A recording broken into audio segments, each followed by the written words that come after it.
한동훈, 이국종 왜 친한가 했더니 목요일 뉴스 탑10은 바로 여기부터입니다. 오늘 여러 논쟁거리들이 준비되어 있지만 일단 여야 대표의 움직임부터 먼저 살펴보겠습니다. 국민의힘 한동훈 비대위원장 먼저 행보입니다.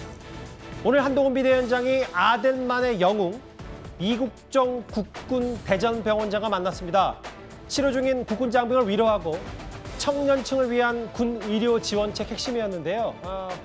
오늘 현장 분위기부터 먼저 살펴보겠습니다. 사진 몇 장이 좀 준비가 돼 있는데 바로 한번 보겠습니다. 오늘 오후 국군 대전병원 현장 모습입니다. 한동훈 비대위원장과 오른쪽에 이국종, 이제는 국군 대전병원장으로 불러야 되겠네요. 저렇게 귓속말도 나누고 위원장 의원. 네. 결국은 이국종 병원장, 이국종 원장을 만난 한동훈 비대위원장. 이유는 아마 청년층 혹은 국군 장병 위문, 의료계 지원 방안 이런 것들이 핵심 의제였을 것 같아요. 그렇죠. 여러 가지 아마 목적이 있을 것 같습니다. 일단 군병원이라는 것은 이제 아마 대전병원이 제가 알기로 군 병원 중에 꽤 큰 병원입니다. 중심적인 역할을 하는 것이고요.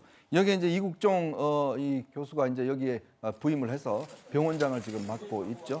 자, 그런 어떤 인연도 있는 것 같고요. 또 특히 여기에 이제 입원해 있는 장병들을 위로하는 그런 목적도 있는 것 같고, 또 하나는 이제 두 분의 이미지가 좀 많이 닮았습니다.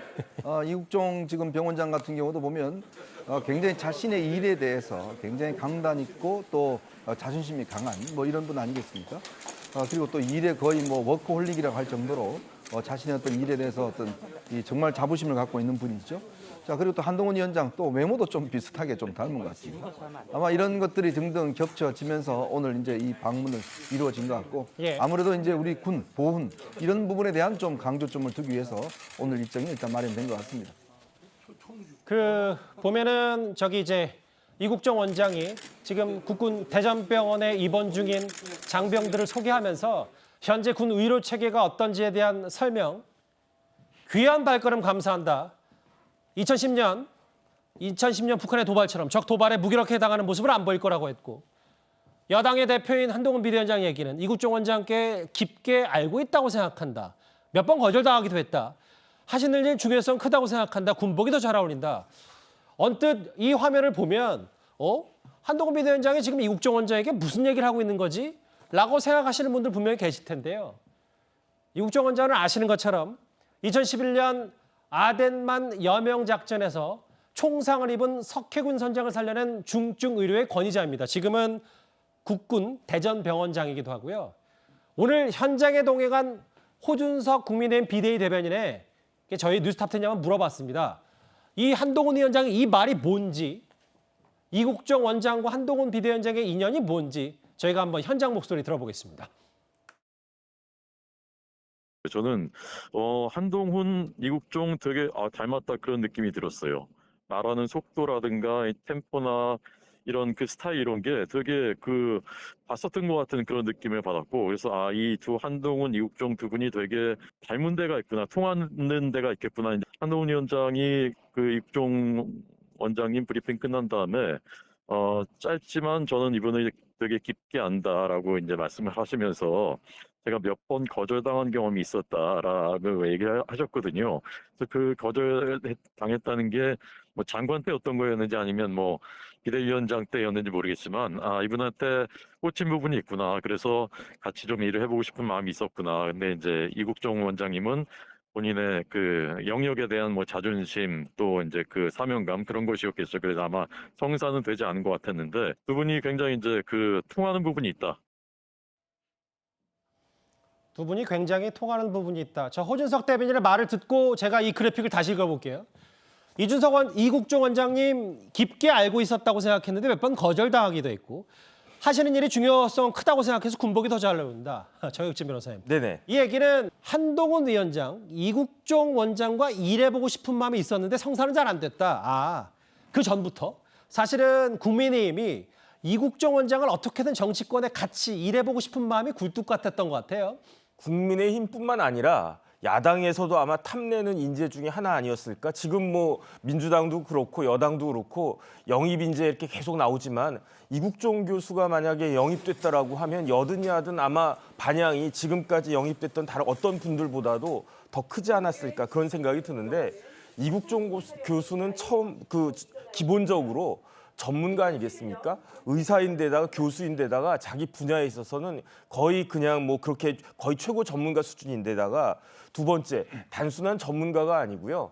이국종 교수하면 생각나는 단어가 헌신, 희생 이런 거 아니었겠습니까? 예. 요즘 그렇게 의대 열풍이 부는 게 의대 그 의사 자격증 따면 이래저래 많은 사회적으로 누릴 수 있는 게 많다라고 생각을 하는 것인데 그런데 이국종 교수는 진짜 밤낮 없이 환자들 중증 외상 환자들을 위해서 이렇게 고생하시는 분이니까 그렇기 때문에 제가 재미있는 통계를 봤는데요. 예. 2019년도에 한국인이 가장 존경하는 인물 13위로 이국종 교수가 뽑혔어요. 그런데 이국종 교수가 지금 현직에 있는 살아있는 사람들 중에 13등이 아니고 예. 1등이 이순신 장군이고요.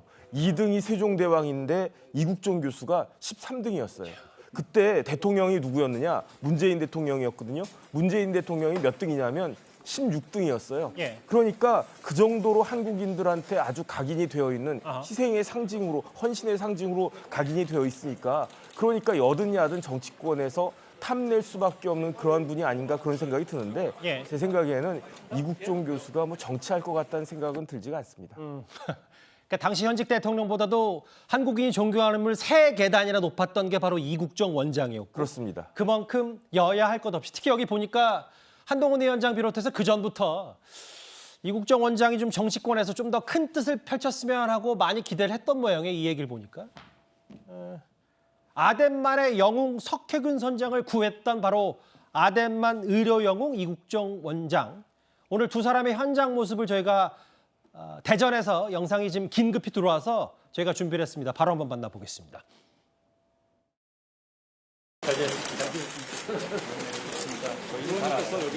하나, 둘, 셋.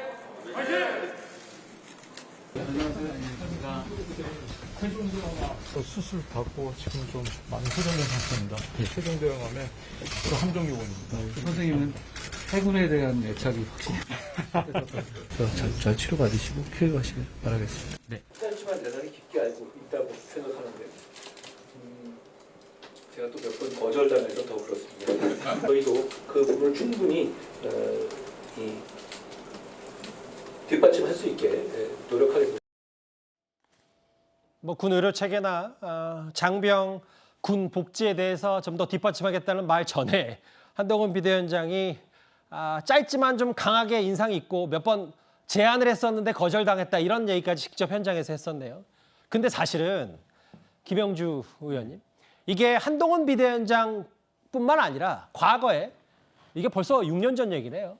김성태 당시 자유한국당 대표 권한대행이 이국종 현 원장에게 비대위원장 맡아달라라고 했다가 그 정도 역량 되지 않고 내공이 부족하다가 거절했던 사례, 과거 사례가 있었네요. 네, 그렇습니다. 그러니까 실제로 보면 제로 베이스에서 할 테니까 정권을 줄 테니까 그런 뜻이겠죠. 비대위원장 맡아달라고 지금 그 당시 김성태 자유한국당 대표 권한대행 시절이었습니다. 이제 2018년 7월이네요. 그런데 본인이 거절을 했죠. 나는 그러한 정도의 역량이 되지 않고 내공이 부족하다. 사실은 만약 그때 받아들였으면 뭐 지금 현재 와서 보건복지위원회 국회의원을 할 수 있을지 모르겠습니다만은 오히려 실제적으로 그 뒤에 어떤 삶이 오히려 지금 외상센터 장으로서 역할, 지금 또 국군 대전병원장으로서 역할을 할 수 없고 또 닥터 헬기나 또 군병원 또 예산 부분을 치열하게 현장에서 이렇게 인솔하고 리더가 될 수 있는 길이 아니었지 않았겠나 생각하고요. 오히려 차라리 그때 거절하고 지금 이 자리에서 만나는 것이 그 국군을 위해서 또 우리나라 군 병원 예산 확보라든지 전문성 확보를 위해서 더 이바지하는 거 아닌가 그렇게 생각이 듭니다. 예, 지금 오늘 오후 2시였습니다. 저기 보면 앞서 저희가 현장 취재를 했던 호준석 비대위 대변인 말고도 뒤에 보면 뭐 유희동 정책의장도 있고요. 그리고 최근에 국민의힘에 입당한 인사죠. 대전이 지역구인, 대전 유성이 지역구인 이상민 의원도 오늘 국립대전병원 국군 대전병원 현장 방문에 한동훈 비대위원장과 함께 동행을 했습니다. 어쩐지 그래서 좀 왜 좀 친하고 뭔가 인연이 있었다 했더니 과거에 저렇게 영입하려고 했던 짧지만 깊은 인연이 있었다고 한동훈 위원장이 소개를 한 바 있습니다. 오늘 대전 현장 화면이었고요. 그런데 이 참 가만히 두질 않는 여야에서 이국종 원장은 이 사람과도 인연이 있습니다. 바로 한번 화면으로 만나보겠습니다. 아이고 교수님 반갑습니다. 네, 감사합니다. 감사하다 뭐. 원래 사람이 죽고 사는 문제는요 긴급 피난이라고 해가지고 다 해도 됩니다. 원래는 그냥 불법이 아니에요. 사람의 목숨을 살리기 위해서는 긴급 피난이라고 법을 어기는 게 형법에 의해서 허용이 됩니다. 그래서 협조 요청을 좀 하도록 하시고 우리 이 선생님은 교수님은 그냥 필요한데 아무 데나 가장 빨리 내리십시오. 감사합니다.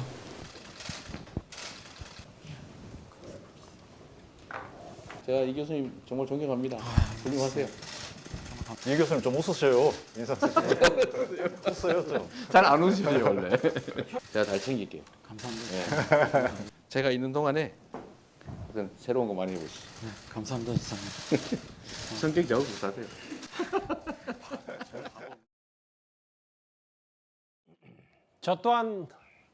저 당시 상황 또한 6년 전이고요. 당시 이제 김성태 권한대행이 영입 제안에서 비슷한 시점에 또 당시 이제 아주대 교수였던 이국종 원장이기 때문에 경기도지사 이재명 대표와도 당시 닥터 헬기를 두고 많은 의견을 나눴다. 경기도청에서 비공개 회동을 했고 야당의 수장이 이재명 대표, 이국종 원장도 인연이 있습니다. 네, 맞습니다.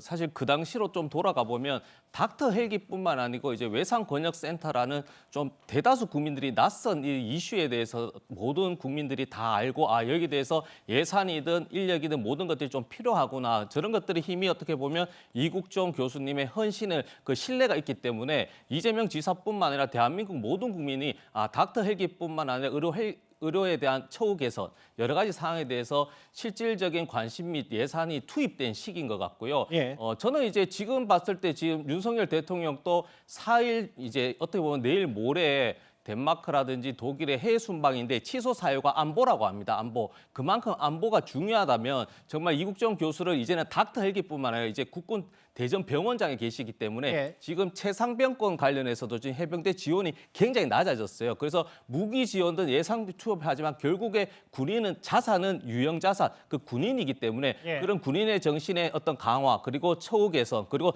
다쳤을 때도 국가가 그리고 죽음이 있을 때도 생명의 국가가 책임져 준다라는 그런 신뢰 의미에서 이국종 교수를 만난 것은 어떻게 보면 한동훈 비대위원장께서는 여당의 비대위원장으로서 적절한 시기와 타이밍이라고 판단됩니다. 저 때가 이제 6년 전, 5년 전 화면이었고 사실 오늘 한동훈 비대위원장 만난 화면을 잠시 좀 보면 군복을 입은 사실 명예 군인이기도 했었는데 저렇게 군복을 입은 지난번에는 이제 아주대 교수 때는 의사 가운을 입었다면 이렇게 군복을 입고 공식석상에 이제 모습을 드러난 이국종 원장 모습도 참 이채롭습니다. 그런데 아까 뭐 닥터 헬기도 나왔고 여러 응급 의료 체계 얘기가 좀 나왔는데 공교롭게도 사실 올 초였습니다. 이재명 대표의 피습 당시 헬기 이송 특혜 논란이 있었습니다. 당시 한동훈 비대위원장도 왜 이 대표가 굳이 헬기를 탔는지 이렇게 최근에 되물어본 바가 있습니다. 응급 헬기 특혜가 본인이 결정한 게 맞는지 굳이 왜 헬기 타고 가겠다고 한 것인지 제가 묻고 싶습니다. 제가 이런 질문 물을 때마다 한 번도 답을 못 들었거든요. 답을 안 하는 것도 답입니다. 민주당 분들께서 왜 의료 내로남불이라는 비난을 받는지에 대해서 생각해 보셨으면 좋겠습니다. 시민들에게는 지역 의사제, 지역 공공의대를 추진해 지역의 병원을 이용하라고 하더니 정작 본인들은 최고 수준의 부산대병원을 두고 서울대병원으로 가버렸습니다. 내과 의사인 저를 비롯한 부산대병원의 의료진 그리고 전국의 모든 의사들은 제 앞에 한동훈 비대위원장님께서 누워 계시든 이재명 대표님께서 누워 계시든 최선을 다해서 치료할 겁니다. 사실 이국종 원장하면 권역외상센터가 가장 먼저 생각나고 이현정 의원님. 네. 근데 이제 그런데 올 초에 이른바 이재명 대표 헬기 이송 특혜 논란 때문에 사실 이게 좀 겹쳐 보이는 부분도 분명히 있을 테고요. 그렇죠. 그러니까 이제 이 닥터 헬기라고 하는 것은 이제 일반 소방 헬기와는 좀 다릅니다. 닥터 헬기는 이 안에서 실제 수술도 할 수 있고요. 그런 어떤 이 시설을 갖춘 헬기인데 우리나라에 제가 알기로 한 8대인가 9대 정도 있는 걸로 그렇게 알고 있습니다. 예. 특히 우리나라에서 이제 아주대와 그다음에 이제 이 부산대 여기가 가장 우리나라에서 수술도 많이 하고 굉장히 뛰어난 이제 권역 외상센터로 지목돼 있고 특히 이국종 교수가 여기를 정말 훌륭한 곳으로 만들었어요. 물론 당시에 이제 예산 문제 때문에 아주대하고도 여러 가지 갈등을 빚었습니다만은 또 헬기가 이제 여기 수시로 이제 안고 하기 때문에 주변에 또 소음 문제 때문에 여러 가지 그때 민원이 많아서 그걸 아마 그때 이재명 경기지사가 이 문제를 또 해결했고 뭐 그런 인연들이 있는 것 같습니다. 예. 자, 그러니까 이재명 대표는 이런 광역 그 외상센터와 시스템 헬기 문제에 대해서 굉장히 잘 아실 거예요. 본인이 직접 이거 도입도 추진했고 뭐 등등 했기 때문에 자 그런데 이게 지금 아주대병원 같은 경우는 주로 경기권 그다음에 인천권 이쪽을 담당합니다. 왜냐하면 각 지역마다 짧은 거리에 빨리 환자들을 실어와서 치료를 해야 되니까요. 이제 그렇기 때문에 멀리 가지는 못합니다. 근데 이재명 대표가 이제 부산대 병원에 있을 때 거기는 부산대 병원은 닥터 헬기는 없습니다. 그러니까 소방 헬기가 2대가 있는데 그걸 이제 이용을 하는데요. 문제는 그 소방 헬기가 처음으로 서울까지 왔다는 거 아니겠습니까? 예. 440km를 비행을 해서 서울까지 왔는데 처음이라고 그래요. 그러니까 그만큼 왜 그러면 그때 당시에 그 외상센터가 임상 경험도 많고 굉장히 최고의 시설이고 많은 경험이 있음에도 불구하고 왜 서울대병원은 또 권역 외상센터가 아닙니다. 자 그러면 본인이 이야기했다 그러면 옛날에 성남의료원도 만들었고 그다음에 아주대 같은 경우도 권역 외상센터는 굉장히 뛰어난데 왜 아주대를 오지 않고 왜 하필 서울대로 갔을까에 대한 지금 의문은 여전히 풀리고 있지 않는 상황이고 예. 특히 본인이 저렇게 이제 닥터 헬기의 문제를 잘 알기 때문에 저렇게 소방 헬기가 한번 떠서 서울까지 오면 만약에 그 인근에 부산 인근에 어떤 사고가 나고 환자가 있을 때 헬기 한 대가 없는 거예요. 이제 그런 문제를 알았을 텐데도 불구하고 왜 굳이 왔던가 이 부분에 대한 지금 의문은 여전히 풀리지 않고 있는 상황인 것 같습니다. 알겠습니다. 앞서 먼저 한동훈 비대위원장의 오늘 행보 이국정 원장 만나서 군 의료 체계 점검하는 내용을 살펴봤다면 오늘 민주당의 이재명 대표의 오늘 행보도 청년층과 관련이 있습니다. 네, 여러분 반갑습니다. 청주 충북의 중심 또 대한민국의 중심 이곳에서 여러분들 뵙게 돼서 반갑습니다. 제가 평소 얘기하면 다른 분들하고 키가 피가 맞아서 제가 워낙 키가 크기 때문에 서울대 10개 만들기 그리고 서울대 10개 시대 지방 공립대들도 최소한 서울대 수준의 지원을 해줘야 된다. 저는 사실 더 해줘야 된다고 생각합니다. 차별적이라고 느껴질 만큼 지방에 대한 추가 지원, 불균등 지원이 필요하다. 차별적 지원이 필요하다. 또 청년들이 서울로 수도권으로 가지 않고도 또 원하는 만큼의 충분한 고등교육을 받을 수 있는 기회를 우리는 그런 합리적인 그리고 균형 잡힌 대한민국을 만드는 방안이 뭔지를 함께 찾아보도록 하겠습니다. 여기 우리 파란 옷 입고 계신 분도 많은데 자, 함께 해줘서 고맙고요. 민주당의 공약 실천 그러니까 서울대 10개 만들기 프로젝트라고 해서 지방 소멸, 수도권 폭발 중심의 대학 문제 있다라고 하면서 거점 국립대 9곳에 대한 여러 가지 얘기했는데 취지는 상당히 좋죠. 근데 이제 앞서 얘기한 것과 조금은 겹칠 수 있어서 사실은 이재명 대표가 헬기 이송 특혜 논란에 동시에 불거졌던 게 바로 지역 의료 비하 논란 때문에 지방 소멸, 수도권 폭발 중시 좋은데 이제 본인이 그때 말과 행동이 좀 다르지 않았나. 사실 그때도 지역 의료 비하 논란이 좀 있긴 있었거든요. 어떻게 판단하세요? 비하라기보다는요. 이게 현실적인 것이죠. 사실은 저도 지인이라든지 가족이 아플 때는 서울에 있는 유명한 병원 가자라는 것들이 그런 현실 자체에 대한 문제고요. 저도 이제 지방에 있어 보면 훌륭한 학생들이 서울에 갑니다. 왜냐 이게 현실이지 않습니까? 그걸 막을 수는 없는 것인데 저기 이제 서울대 10개라는 것이 또 서울이라고 해서 여당 비대위원장이 김포가 이제 서울에 되는 메가 서울, 서울공화국을 만들자는 것이 아니고요. 예. 서울대 같은 대학교를 지방에 10개 만들자는 이재명 대표의 공약이 아니고 이제 전문가 교수님들의 서울대 10개 만들기라는 책도 있고 그런 여러 가지 이제 설명도 있는데 중요한 것은 서울대에 비해서 지방의 훌륭한 대학교가 투자가 안 된다는 겁니다. 예. 그래서 투자를 먼저 하자. 다만 이 투자가 단순히 뭐 돈에 대한 것보다는 좀 장기적으로 백년지 대계다 보니까 이런 부분에서 청년 유출을 막는 것이 또 우리 대한민국 미래를 위해서 중요하다 보니까 이런 문제는 사실 뭐 한동훈 비대위원장뿐만 아니라 윤석열 대통령도 반대할 필요는 없는 것이 예. 이게 앞으로 절출생과 다 연결되는 문제잖아요. 그리고 알겠습니다. 또 여러 가지 지역의 경쟁적인 부분도 있기 때문에 이 부분을 또 서울대 하는 한 단어 때문에 또 뭐 또 지역 비하 이렇게까지 폄훼할 필요는 없을 것 같습니다. 알겠습니다. 오늘 여야 수장의 행보, 특히 뭐 이국종 원장에 대해서는 각기 다른 인연들이 각각 여야 대표 있었기 때문에 이 얘기 길지 않게 첫 번째 이슈로 새 그림 만나봤습니다.